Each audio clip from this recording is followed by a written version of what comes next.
कपड़े बदल लेना सरल है, पर विचारों को बदल लेना बड़ा कठिन है भक्तों। बुद्धि को बदल लेना, मन को बदल लेना, ईश्वर की ओर मोड़ देना बड़ा कठिन है। हाँ मेरी माँ, हाँ, आप लोग कढ़ाई को बाहर से ज्यादा धुलती हो या अंदर से? बोलो कहां से? जरूरी कहां होता है, बाहर धुलना या अंदर? कढ़ाई बाहर धुलना जरूरी नहीं होता, पर अंदर धुलना जरूरी है। ऐसे ही शरीर में बाहर साबुन लगाना जरूरी नहीं है, पर मन को धुल लेना बहुत जरूरी है। तन को धोया मगर मन को धोया नहीं, बाद गंगा नहाने से क्या फायदा। तो अब आप लोग आखिरी बार गंगा जी जाइएगा, और गंगा नहाने के बाद आपकी अंदर की बुराइयां साफ होनी चाहिए, अंदर का मैल धुलना चाहिए। हा?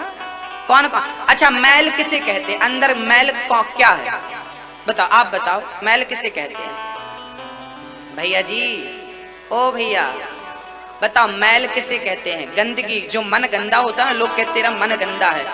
गंदा मन कैसे होता है आप बताओ? किस चीज से मन गंदा होता है?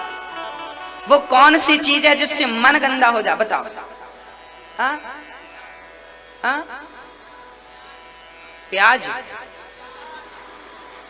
हाँ, अब हम बता रहे हैं किस चीज से मन गंदा होता है।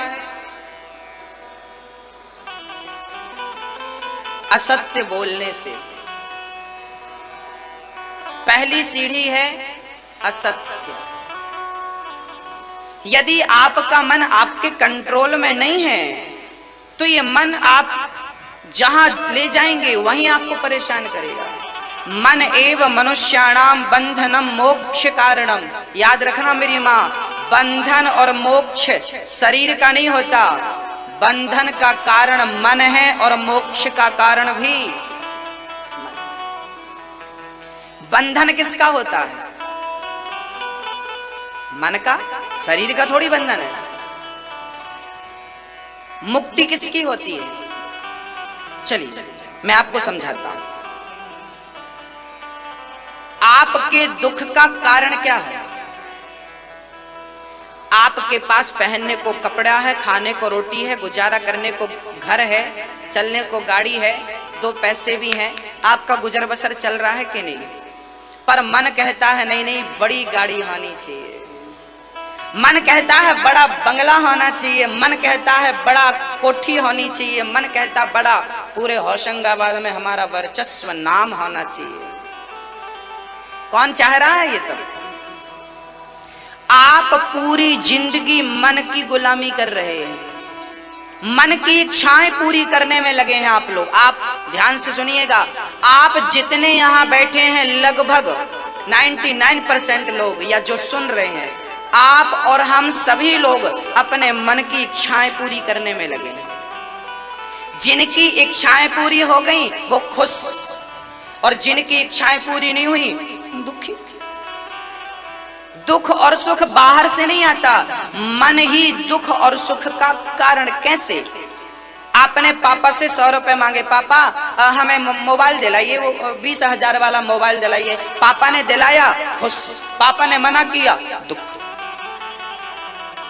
बताइए। पत्नी ने कहा सुना हमें हार बनवा दो, पति ने बनवा दिया, पत्नी खुश। नहीं बनवाया, दुख।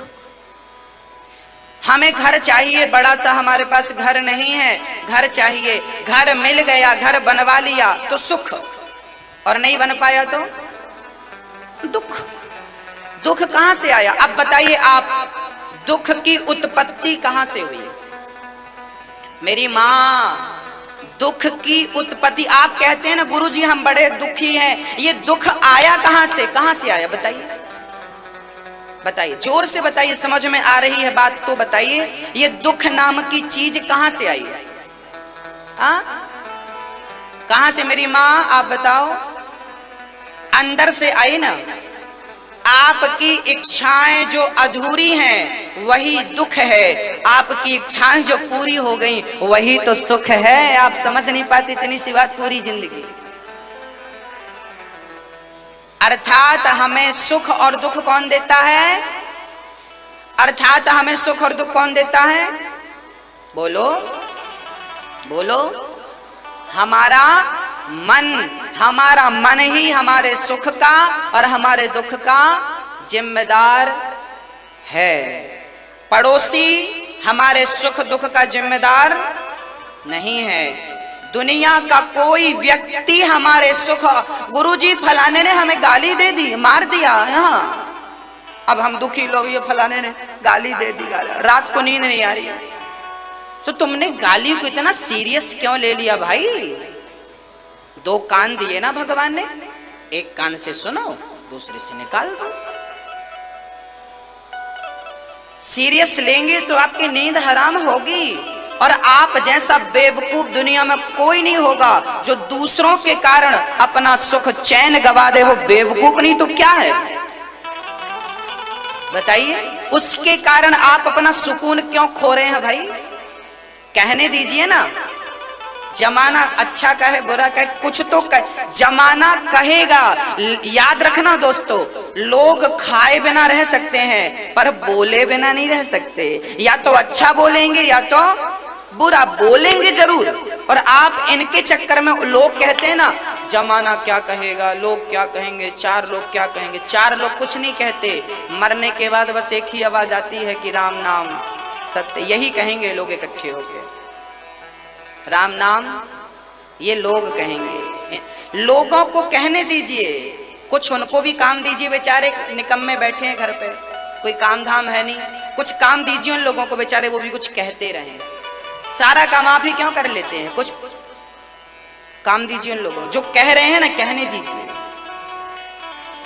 मन ही बंधन है, मन ही मोक्ष है, मन ही संसार में डुबाएगा और मन ही भवसागर से पार लगाएगा। ये बात समझ लीजिए, गांठ बांध लीजिए। एक उदाहरण और देता हूं। लोहे का एक टुकड़ा पानी में डालो, क्या होता है? लोहे का टुकड़ा डूब जाता है। पर वही लोहे का टुकड़ा नाव में लगा है। जहाज तो लोहे की बन रही है आजकल। लोहे का टुकड़ा पानी में डूब जाता है, पर लोहा हजारों टन जहाज में लगा है। समुद्री जहाज में, आपके नर्मदा जी में हजारों नाव होंगी, उनमें भी लोहा लगा, लोहे की कील लगी है। क्या वो डूबती है? बोलो मेरी माँ, क्यों नहीं डूबती? क्योंकि जो लोहा नाव से जुड़ गया वो डूबता नहीं है, वो पार होता है और पार लगता है और पार लगाता है। और जो लोहा नाव से हट गया वो लोहा डूब जाता है। अर्थात ये मन लोहा है, ये मन संसार में लगा तो डूब जाएगा, और सत्संग की भक्ति की नौका से जुड़ गया तो भव सागर से पार लगा देगा। मन ही पार लगाएगा, पड़ोसी पार नहीं लगाएगा। मन ही पार लगाएगा। गुरु मार्ग बतला सकता है, गुरु के बताए ज्ञान को मन पर, बुद्धि पर, विवेक से धारण करना पड़ेगा। उस मार्ग पर चल करके भगवत प्राप्ति आपको करनी पड़ेगी। मन ही दुख है, मन ही सुख है ना मेरी माँ? तो आपके दुख का कारण आपकी सास नहीं है, जो आप कहती रहती हो ना, सास ने दुख दिया, सास ने, बहू ने दुख दिया, बेटे ने दुख दिया ना। आपकी तमाम इच्छाएं आपके दुख का कारण है। इसलिए क्या त्यागना है? अपनी इच्छाओं का। शास्त्र, हमारे बुजुर्ग कहते हैं, जितना चादर हो उतना पांव पसारो। संतोष का चादर छोटा है और कामनाओं के पांव लंबे हैं तो पांव तो बाहर जाएंगे। इसलिए हमारे बुजुर्ग कह गए हैं, गौधन गजधन बाज धन और रतन धन खान, जब आवे संतोष धन सब धन धूरी समान। सबसे बड़ा धन है, सबसे बड़ा धन, उसका नाम बताओ। सबसे बड़े धन का नाम बताओ। संतोष। जिसको जितने में संतोष हो जाए वो वही सुखी है। और नहीं तो करोड़ मिल जाए, आपको संतोष ना हो तो क्या मतलब? हाँ हाँ, तो मन बड़ा अच्छा है और मन बड़ा बुरा है। तो गंगा जी जाना है अब की बार, तो क्या साफ करके आना है।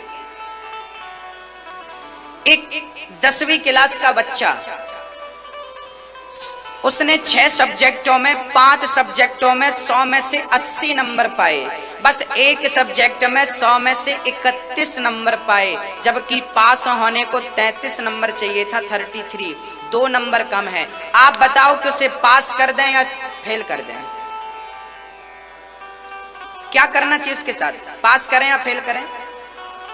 बोलो ना, पास हो ही नहीं सकता वो। नियम सबके लिए है, 2 अंक कम है, नियम कहता है उसे फेल कर दो। परंतु जब आखिरी कॉपी मास्टर जी जांचेंगे, हेड मास्टर प्रिंसिपल, उन्होंने देखा कि भाई सारा सब्जेक्ट तो बढ़िया है, मात्र 2 अंक एक सब्जेक्ट में कम है, तो मास्टर जी अपनी तरफ से 2 अंक देंगे, जिन्हें हम ग्रेस कहते हैं, कृपांक कहते हैं। क्या कहते हैं? कृपांक। मास्टर जी अपनी ओर से 2 अंक देकर उसे पास कर देंगे और उसका साल बिगड़ने से बच जाएगा। बस भक्तों, जैसे मास्टर जी की कृपा से बच्चा पास हो गया, वो होने लायक तो नहीं था पर हो गया, ऐसे ही हम मनुष्य बनने लायक नहीं थे। ईश्वर ने हम पर भी कृपा के 2 अंक जोड़ दिए और उन्होंने हमें मानव का तन दे दिया कि जाओ, तुम्हें एक मौका दे रहे हैं आत्म कल्याण करने का, भव सागर से पार जाने का। ये मानव का तन एक मौका है उस ईश्वर को प्राप्त करने का। इस शरीर को पाकर उसे ना पाया तो इसे पाना व्यर्थ हो गया। इसको पाना तब सफल है जब इससे उसको पाया जाए। 1 2, पहली सीढ़ी ये है, दूसरी सीढ़ी वो। ये पहली सीढ़ी आपको प्राप्त हो गई, बस एक ही सीढ़ी चढ़ोगे गोविंद मिल जाएगा। अब वो सीढ़ी चढ़ जाओ तो है। हम उलझ कहां जाते हैं? हमारी समस्या क्या है? एक राजा था, एक आपकी घटना बोल रहा हूं, बहुत ध्यान से सुनना मेरी माँ। हाँ मैया जी, नींद आए तो लोरी भी सुनाता हूं मैं आपको, बोल देना, बढ़िया लोरी सुनाऊंगा आपको। नींद आए तो सुना देना और ना आए तो भी सुना देना, बोल देना। हाँ बोलो राधे राधे। मैया जी, एक राजा थे। वो राजा जंगल में एक मंदिर बना के रखा था उन्होंने, और रोज भगवान कृष्ण की पूजा करते थे।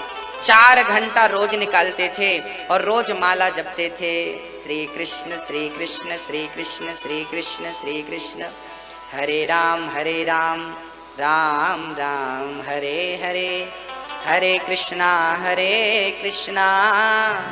कृष्णा कृष्णा हरे हरे। बोलो नारायण, जोर से बोलो, नारायण नारायण नारायण नारायण नारायण नारायण।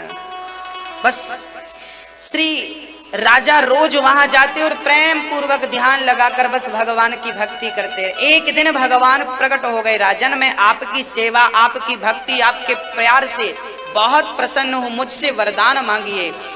राजा के भगवान ने कहा कि मांगो, तो राजा ने कहा प्रभु मुझे एक ही वरदान दो कि मेरी पूरी प्रजा को आप दर्शन देकर उनको भी कृतार्थ कर देंगे, आप सबको दर्शन दीजिए।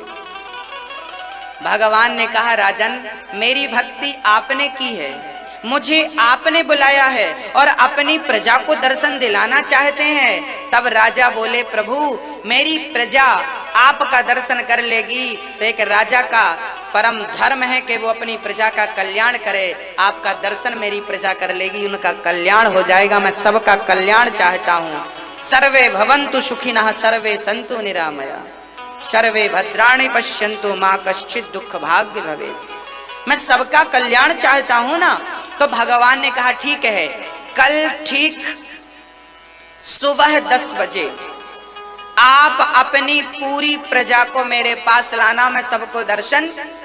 अब देखिए राजा गए, नगर में डिंडोरा पीटा, कल 10 बजे चलना है, 10 बजे मिलेंगे, मतलब सुबह 6 बजे रेडी हो जाना।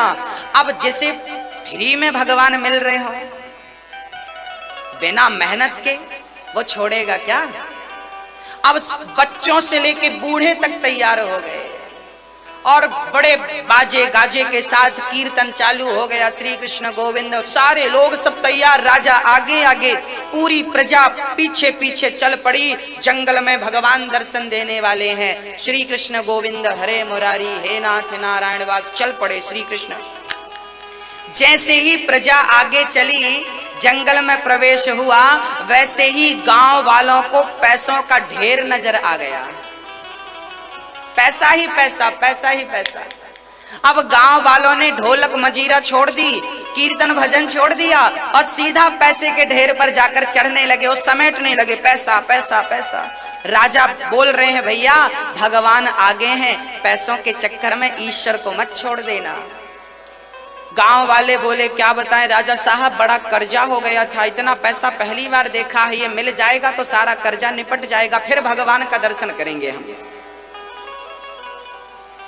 अब राजा ने समझाया भाई भगवान से मिलने आए हो, ये तो गलत बात है। चढ़ गए ढेर पर। कुछ समझदार थे, राजा ने बुलाया भाई चलो। कुछ समझदार थे, उतर गए, 25-50 लोग उतर गए, बाकी पूरी प्रजा पैसों को देखकर पागल हो गई। कुछ उतर गए समझदार। अब जो उतरे वो कीर्तन करते चले, श्री कृष्ण गोविंद हरे मुरारी। 100, 200, 300 कदम रखा था कि आगे सोने और चांदी का ढेर था। सोना चांदी, आहा, जो बचे पैसों से वो सोना चांदी में चढ़ गए और भरने लगे सोने के सिक्के झोले में। उन्हें पता नहीं था कि मिलेगा, झोला लेकर आते, जो कपड़े पहने थे उतार दिए और कपड़ों का झोला बना के भरने लगे। दुपट्टे बिछा दिए, पोटरी बना के खोपड़ी में रख के ढोने लगे। राजा फिर हाथ जोड़ा, भैया आगे भगवान मिल रहे हैं, कहां उलझ रहे हो आप? लोग नहीं माने। 2-4 समझदार थे, जरा बड़े भक्त थे, उतर गए, ना ना हमें सोना नहीं चाहिए, भगवान चाहिए। आगे चले, जैसे ही 100-200 कदम रखा तो हीरा मोती का ढेर था। आहा, अब जो पैसों से छूटे वो सोने पर, जो सोने से छूटे वो हीरे मोती पर चढ़ गए। राजा बोलते रहे भैया 9:45 बज गए, 15 मिनट बचा है, भगवान से मिल लो, वापस आओगे तो कोई ले नहीं जाएगा, बाद में समेट लेना। गांव वाले बोले भगवान से बोलना कि वो कल मिले, हम कल जरूर आएंगे दर्शन करने के।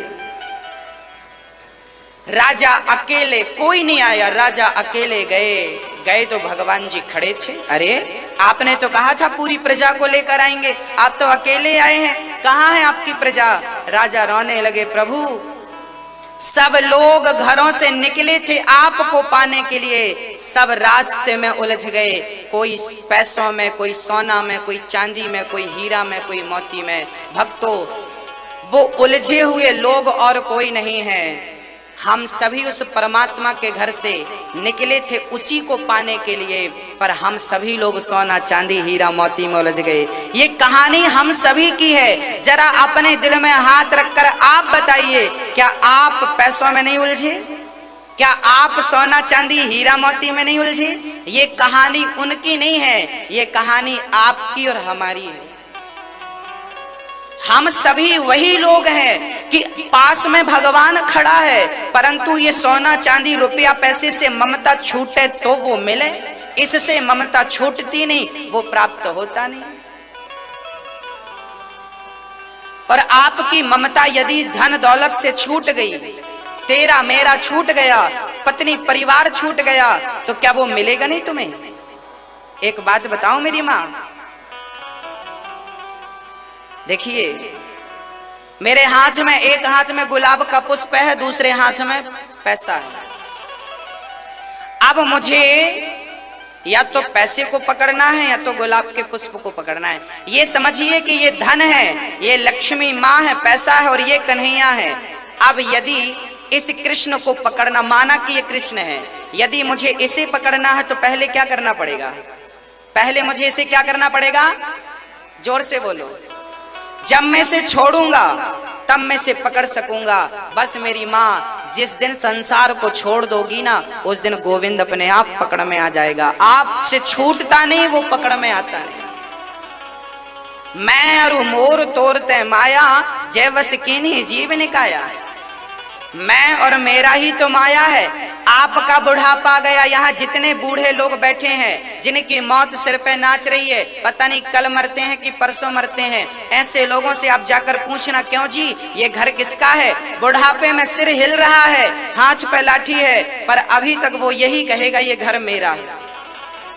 पूछ लेना आप होशंगाबाद में किसी बूढ़े से, ऐसे से पूछना जो बिल्कुल मरने की स्थिति में हो। मतलब मौत खड़ी है सिर पर अभी भी मेरा तेरा छूटा। ये सीधा नरक नहीं जाएगा तो कहां जाएगा? मेरी माँ, जितने लोग बैठे हैं, मैं हाथ जोड़कर बोल रहा हूं आपसे, मरने शरीर छूट जाएगा, एक दिन छूटेगा। आप चाहो या मत चाहो, एक दिन ये शरीर छूटेगा। ये छूटने से पहले तेरा मेरा छूट जाए, माया मोह छूट जाए। भक्तों में यही कहने आया हूं, एक दिन ये छूटेगा, उसके पहले सब छोड़ देना। बस उस कृष्ण को याद रखना, हरे राम मेरे तो गिरधर गोपाल दूसरो ना। ये बात समझ में आ जाए। मम माया दुरतया ममता तू न गई, मेरे मन से पाके केस जन्म के साथी लाज गई, नैनन से ममता तू न गई मेरे मन से। ये माया बड़ी प्रबल है भक्तों, ये छोड़ती नहीं है। और जिन पर गोविंद की कृपा हो ना, वो बच जाते हैं। क्या समझ में आया आपको? क्या समझ में आया? मैया जी को समझ में आया आपको? आ गया हो तो इस बात को गांठ बांध लो। और जो भी बात मैं बोलता हूं ना, घर पे जाके रिवीजन जरूर किया करो कि आज ये बात बताई गई थी। 4 लोग बैठेंगे तो आप लोग रिवीजन करेंगे, तो कुछ बात जो आपसे छूट गई होगी, आपने सुनकर भूल गए होंगे, वो भी याद आ जाए, अच्छा ये बात भी कही गई थी। इसलिए हमें रिवीजन करना चाहिए कथा का, और रिवीजन करके उन बातों को याद करके उन बातों पर अमल करना प्रारंभ कर देना चाहिए। गोली दवाई जेब में होगी तो बीमारी ठीक नहीं होगी। एक सज्जन बोले, गुरुजी हम बहुत कथाएं सुनते हैं पर परिवर्तन नहीं होता। हमने कहा तुम शराब लाओ हमारे पास। गुरुजी ने कहा यहाँ आओ, जाओ 5 लीटर शराब लेके आओ। गुरुजी मैं शराब नहीं पीता। अरे लाया। गुरुजी ने कहा चल पी। अरे मैं पीता नहीं गुरुजी। गुरुजी बोले पीना नहीं है, मुंह पे डाल के थूक देना, कुल्ला करना। 5 लीटर शराब उसने मुंह पे डाली, थू, मुंह पे डाली, थू, मुंह पे डाली, थू, थूक दिया, कुल्ला किया। गुरुजी बोले नशा चढ़ा? नहीं गुरुजी नशा नहीं लगा हमें। आप बताओ से नशा क्यों नहीं चढ़ा? गुरुजी ने कहा कि जब शराब गले के नीचे उतरी ही नहीं तो उसका असर कैसे होगा? असर तो उस चीज का होता है ना जो गले के नीचे उतरती है। कथा का असर भी तब होगा जब वो गले के नीचे उतर के हृदय तक पहुंच जाए, तब वो कथा असरदायक होती है। आपने सुनी बहुत सारी बातें। अच्छा एक बात बताओ, आप में से कितने लोगों को पता है कि झूठ बोलने से पाप लगता है? जिसको पता है हाथ उठा के बताए। बचपन में हम लोग गाया करते, झूठ बोलना पाप है, नदी किनारे सांप है। अरे झूठ बोलना पाप है सबको पता है, पर इसमें अमल किस किस ने किया? आपको पता सब कुछ है, ऐसा नहीं कि आप लोग अज्ञानी हैं, कुछ जानते नहीं हैं। आपको जानकारी सब है, आपको सच बोलना चाहिए, झूठ नहीं बोलना चाहिए, सबको पता है, पर जान कर भी आप उस सच के मार्ग को अपना नहीं पाते, ये बड़ा दुर्भाग्य। इसलिए जीवन में ना सुख है, ना शांति है, ना भगवत प्राप्ति है। बस कुत्ता बिल्लियों की जैसे आप लोग 3 काम करते हैं केवल। हम लोग केवल 3 काम करते हैं। पहला काम खाना, खूब खाओ। दूसरा काम सोना, और तीसरा काम बच्चे पैदा करना, अर्थात भोग भोगना। ये 3 काम सब करते हैं।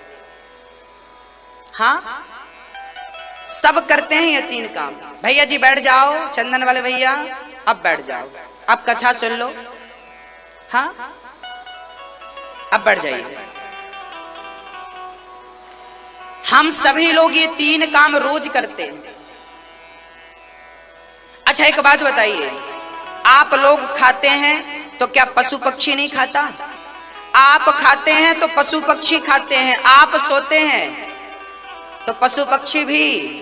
आप बच्चे पैदा करते हैं तो पशु पक्षी भी बच्चे पैदा करते हैं। ये 3 काम सब करते हैं, केवल मनुष्य नहीं।